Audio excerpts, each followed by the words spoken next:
আসসালামু আলাইকুম। জানিয়ে দেব এই মুহূর্তে হাতে পাওয়া সর্বশেষ ভয়ঙ্কর কিছু আন্তর্জাতিক আপডেট বাংলা সংবাদ। শুরুতেই থাকছে সংবাদ শিরোনাম।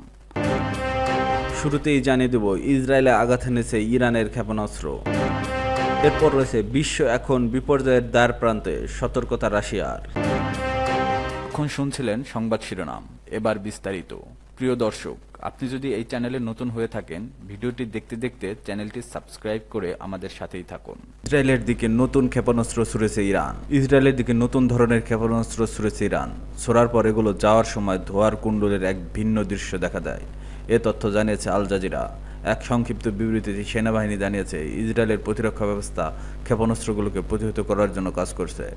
ইসরায়েলের জনগণকে আশ্রয়কেন্দ্রে যাওয়ার নির্দেশও দিয়েছে। সেনাবাহিনী আরও জানিয়েছে যে স্পষ্ট নির্দেশ পেলেই কেবল লোকজন সুরক্ষিত স্থান ত্যাগ করতে পারবে।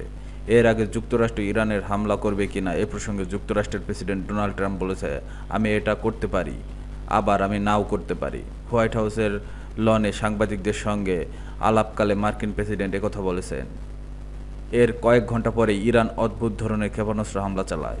যুক্তরাষ্ট্র ইরানের পারমাণবিক স্থাপনায় হামলার কাছাকাছি যাচ্ছে কিনা জানতে চাইলে ট্রাম্প উত্তর দেন, আমি এটা বলতে পারি না। আপনি কি সত্যিই ভাবছেন যে আমি এই প্রশ্নের উত্তর দিতে যাচ্ছি? ট্রাম্প বলেন, আপনারা জানেন না আমি এটাও করতে যাচ্ছি কিনা। আমি এটা করতে পারি, আবার নাও করতে পারি। মানে আমি কেউ জানে না আমি কি করতে যাচ্ছি। ইরান অনেক সময় পড়েছে, উল্লেখ করে ট্রাম্প বলেন, এবং তারা আলোচনা করতে চায়। আর আমি বলেছিলাম, কেন তোমরা আগে আমার সঙ্গে আলোচনা করনি? এত সব মৃত্যু ও ধ্বংসের আগে কেন তোমরা আলোচনা করনি? বিশ্ব এখন বিপর্যয়ের দ্বারপ্রান্তে, সতর্কতা রাশিয়ার। বিশ্ব এখন বিপর্যয়ের দ্বারপ্রান্তে রয়েছে বলে মন্তব্য করেছেন রাশিয়ার পররাষ্ট্র মন্ত্রণালয়ের মুখপাত্র মারিয়া জাখারোভা। ইসরায়েল ও ইরানের মধ্যে চলমান হামলা পাল্টা হামলার প্রেক্ষাপটে এমন হুঁশিয়ারি উচ্চারণ করেন তিনি। সেই সঙ্গে সংকট বিস্তার রোধে জরুরি কূটনৈতিক প্রচেষ্টার আহ্বান জানান এই রুশ মুখপাত্র। বুধবার সেন্ট পিটার্সবার্গ ইন্টারন্যাশনাল ইকোনমিক ফোরামে এক বক্তব্যে তিনি বলেন, বিশ্ব আজ বিপর্যয়ের মাত্র কয়েক মিলিমিটার দূরে দাঁড়িয়ে আছে।